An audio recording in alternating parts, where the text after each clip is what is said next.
Rétro Hebdo. Rétro Hebdo. Rétrospective hebdomadaire de l'actualité.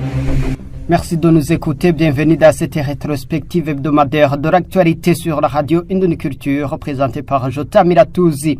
D'abord, les grands titres.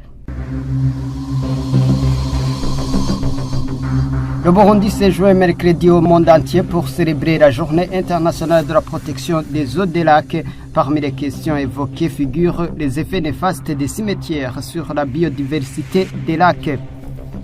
Les téiculteurs de la zone Mukike, commune Gwibaga, en province Bujumbura, se plaignent contre des retards, voire des absences de véhicules chargés de récupérer la production au hangar de la localité d'origine de thé de Genda. La perte est énorme selon les sources qui se sont confiées à notre rédaction. Tous les lauréats d'universités publiques bénéficiaires de la pré-bourse sont désormais sommés de procéder au remboursement à compter de l'année en cours, un revenu de 10% de la rémunération nette mensuelle. Et les musulmans du monde entier clôturaient ce vendredi le mois du Ramadan. Au Burundi, la communauté musulmane les appelle aux travaux de développement pour leurs familles et pour le pays. Voilà pour le titre, tout de suite le développement. Rétro Hebdo. Le Burundi s'est joint mercredi au monde entier pour célébrer la journée internationale de la protection des eaux des lacs. Parmi les questions largement évoquées figurent les effets néfastes des cimetières sur la diversité des lacs. Les détails avec Olivier Cuiser. Lors de la célébration de la Journée internationale de la protection civile, les effets du changement climatique s'observent souvent suite à certaines activités humaines. Le conseiller de l'administrateur de la commune Mugera en province de Bujumbura, chargé des affaires politiques, a indiqué que les eaux du lac Tanganyika sont menacées. Jabeki Mansemunzerere a évoqué les cimetières comme source de pollution des eaux du lac. Il y a un fait non moindre qui n'attire pas l'attention des gens comme étant source de pollution des eaux du lac Tanganyika. C'est notamment particulièrement l'installation des cimetières tout près du lac Tanganyika. Là, je citerai par exemple le cimetière de Kanyosha en bas de l'église catholique à Kanyosha, le cimetière de Kanyosha, là où on appelait communément Nyabaranda, qui a été désaffecté, le cimetière de Uziba. Il y a un autre cimetière là à Karava, en zone Kabezi. Alors, on peut constater que ces cimetières peuvent même influencer les eaux du lac Tanganyika. Parce que pour tirer en masse des cadavres dans les cimetières, influence ou affecte négativement l'infiltration souterraine qui finissent par détériorer les eaux du lac Tanganyika pour bien tirer le cours la population urbaine de Bujumbura. À cette préoccupation soulevée par l'administration de la commune Mugera, la vice-présidente de la plateforme nationale de prévention des risques et de gestion des catastrophes, Menedor Nilamheba, a fait savoir qu'on va faire des études dans le cadre de réorganiser ces cimetières. Je pense que la réponse est claire. On doit mener une étude pour voir comment réorganiser ces cimetières afin de prévenir les risques de perte même de la biodiversité. Vraiment, ce sont des questions pertinentes auxquelles il faut beaucoup se pencher pour trouver des solutions durables. Dans la loi numéro 1/09 du 25 mai 2021 portant modification du code de l'environnement, il est mentionné que ces sites doivent être situés en dehors des zones urbaines denses, loin des points d'eau et respecter le code de l'urbanisme et de l'habitat pour protéger la santé publique. Ce code vise à lutter contre les dégradations, la pollution et améliorer les conditions de vie en harmonie avec les écosystèmes.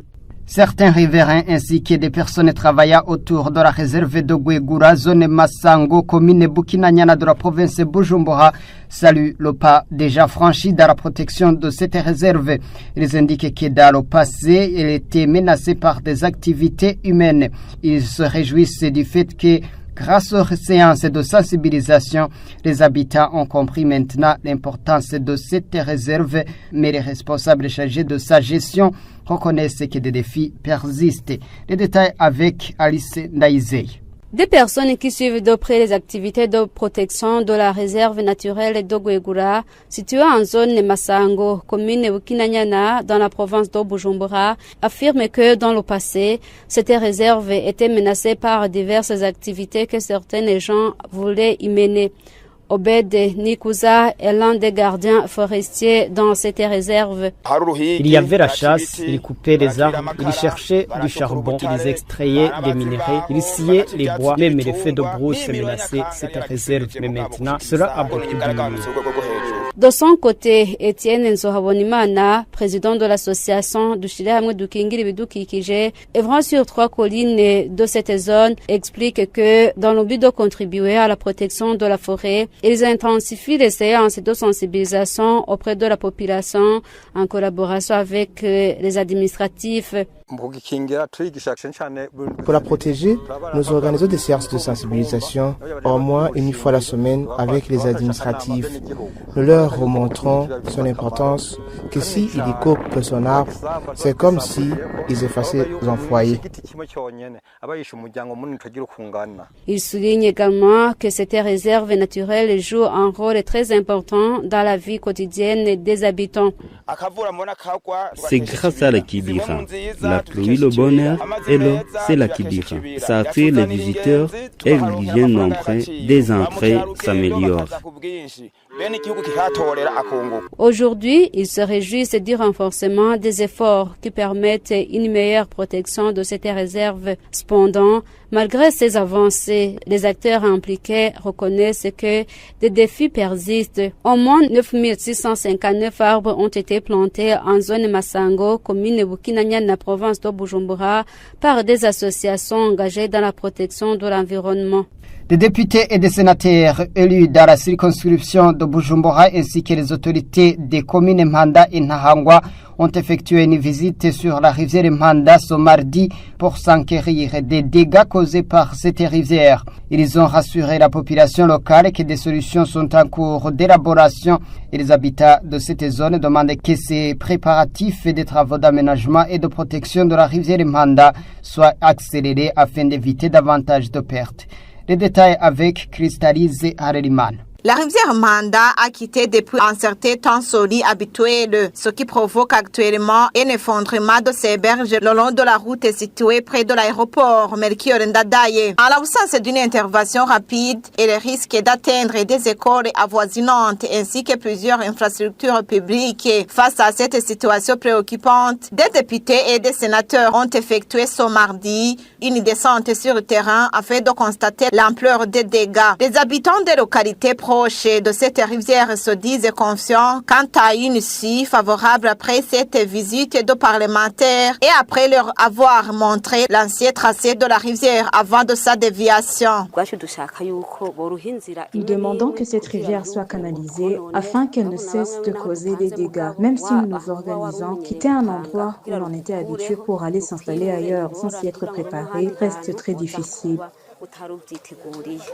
À l'issue de cette descente, le représentant des parlementaires élus dans la province de Bujumbura, Saïdi Juma, a indiqué que des dégâts importants pourraient survenir si rien n'est entrepris. Il a plaidé pour des mesures urgentes afin de protéger les infrastructures menacées. Nous avons demandé à l'État, commandité dans l'urgence, une étude devra montrer comment on peut donc redresser un nouveau lit à la rivière pour que cette menace soit éloignée de ces infrastructures publiques, mais aussi de cette collectivité qui est aussi menacée. De son côté, le gouverneur de la province de Bujumbura, Aloïse Ndaïkengurukiye, a demandé à la population de faire preuve de patience en attendant la mise en œuvre des travaux. La population, effectivement, elle est pour le moment a le besoin immédiat d'une réaction de la part de l'administration. Alors, on leur a dit de rester calme en attendant qu'une solution soit trouvée. Le constat a été que d'abord,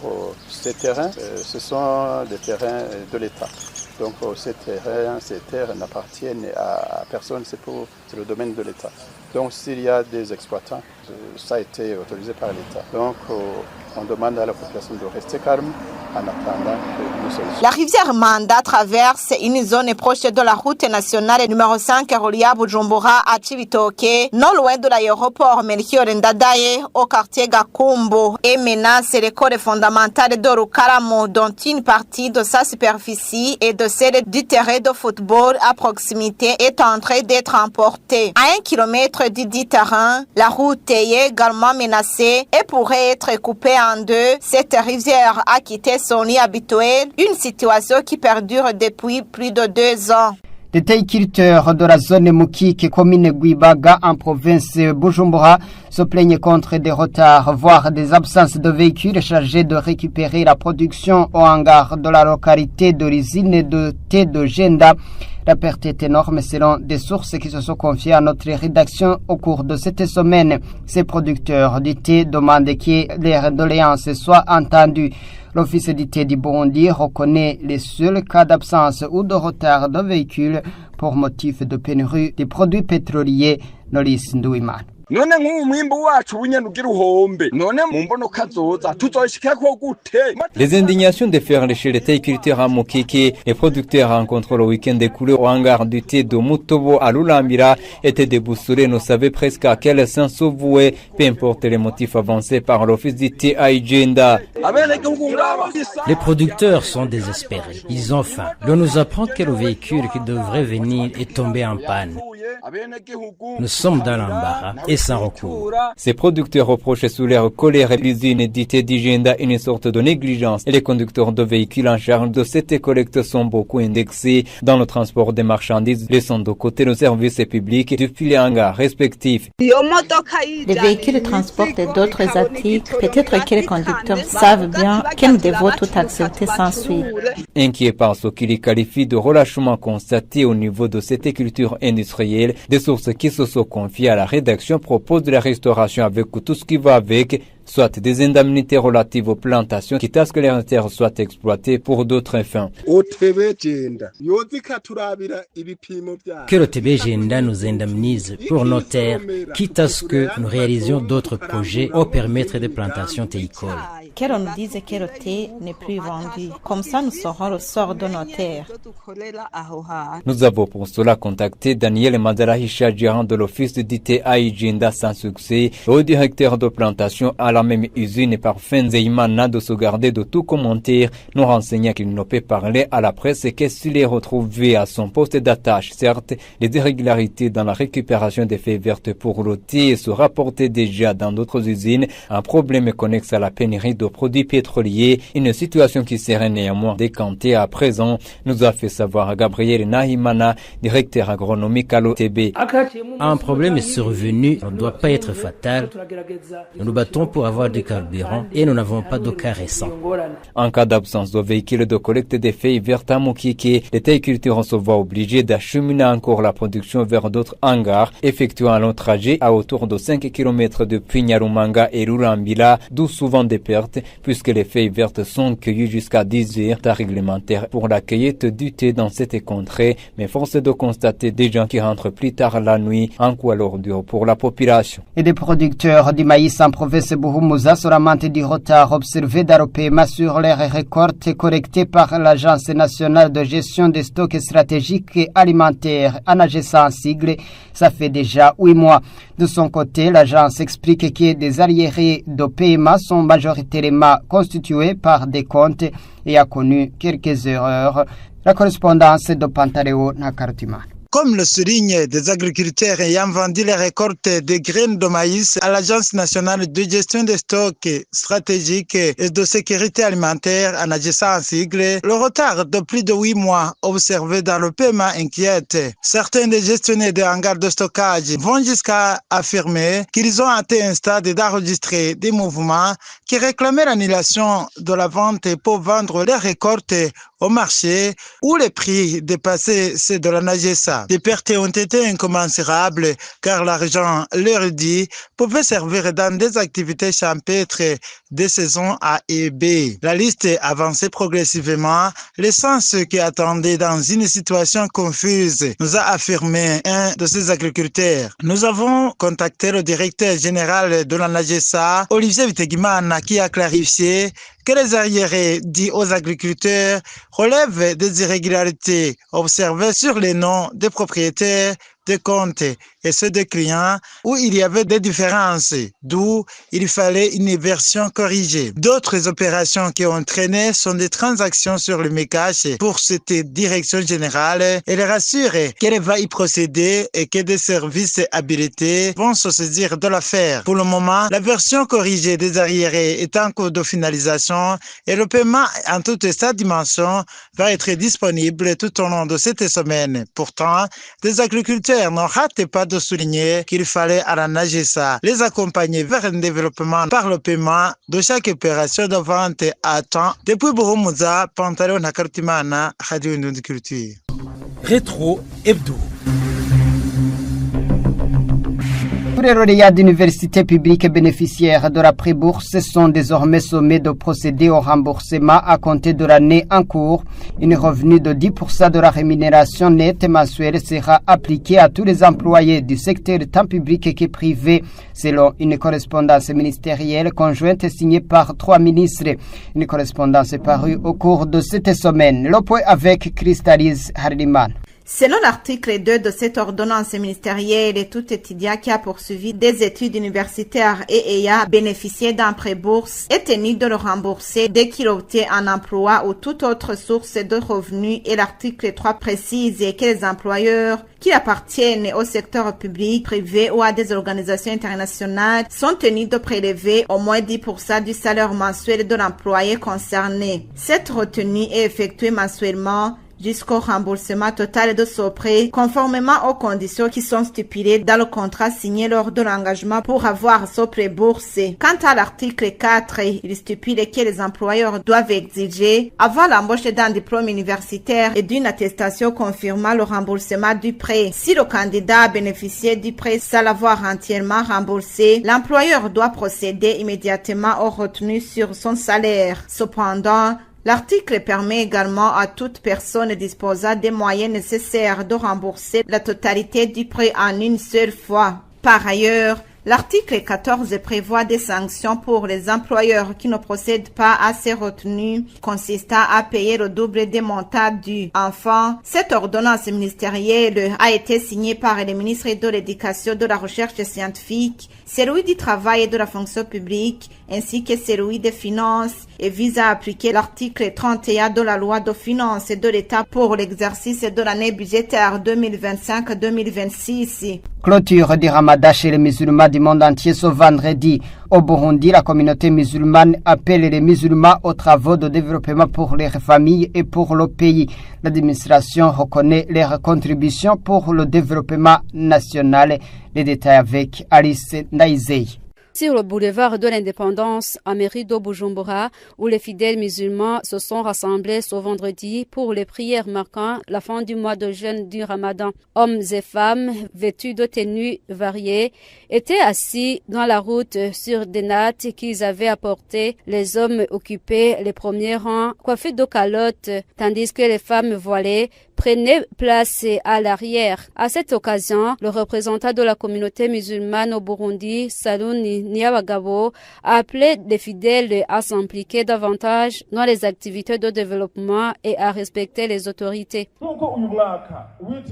Comme cette année est dédiée à aimer le pays, tous les musulmans sont appelés à aimer le pays, à respecter les conseils des autorités et de travailler sans relâche. De leur côté, certains participants ont souligné que le développement est possible à condition que les différentes confessions religieuses œuvrent dans l'unité. Pour nous, le développement n'est pas un problème. Le problème, ce sont les obstacles laissés par les colons, comme quoi les musulmans sont mauvais, mais si demain ou après-demain, les Burundais comprennent qu'un musulman, un catholique ou protestant sont les mêmes, que nous partageons les mêmes besoins, le développement sera atteint. Le vice-président de la République, Prosper Bazombanza, a salué la contribution de la communauté musulmane au développement du pays. Le gouvernement burundais félicite et soutient les projets de développement à travers le pays exécutés par la communauté musulmane. Là, je parle de la construction des écoles ainsi que les hôpitaux. Soyez donc les premiers à sauvegarder la paix et la sécurité.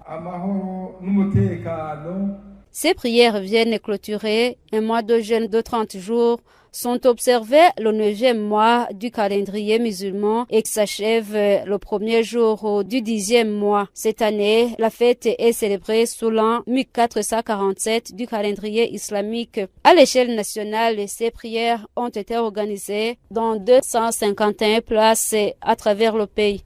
Le parti Alliance démocratique pour le renouveau ADR en sigle dénonce des irrégularités dont ont été émaillées les élections de 2025. Il donne l'exemple du manque de transparence.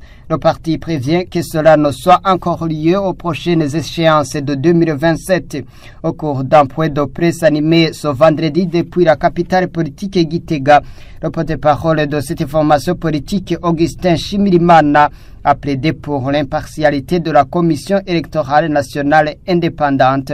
Je vous prie de l'écouter, il a été traduit en français par Ejide Nahayo.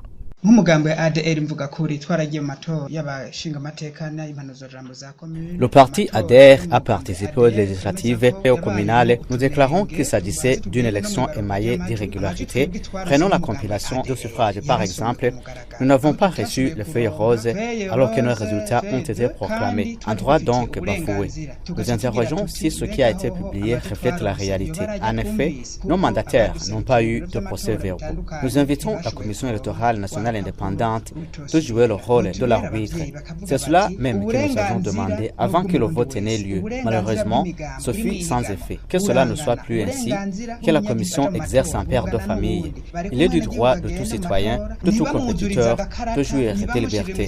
Que le vote soit libre, qu'il n'y ait plus bourrage des urnes. Il faut plutôt que le vote soit libre et se déroule en isoloir.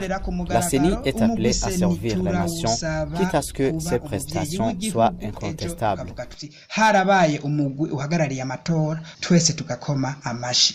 Ainsi s'achève cette rétrospective hebdomadaire de l'actualité. Merci à vous tous de l'avoir suivi. Vous étiez avec Jota Miratouzi à la présentation. Bonne suite des programmes. Au revoir. Rétro Hebdo. Rétro Hebdo. Rétrospective hebdomadaire de l'actualité.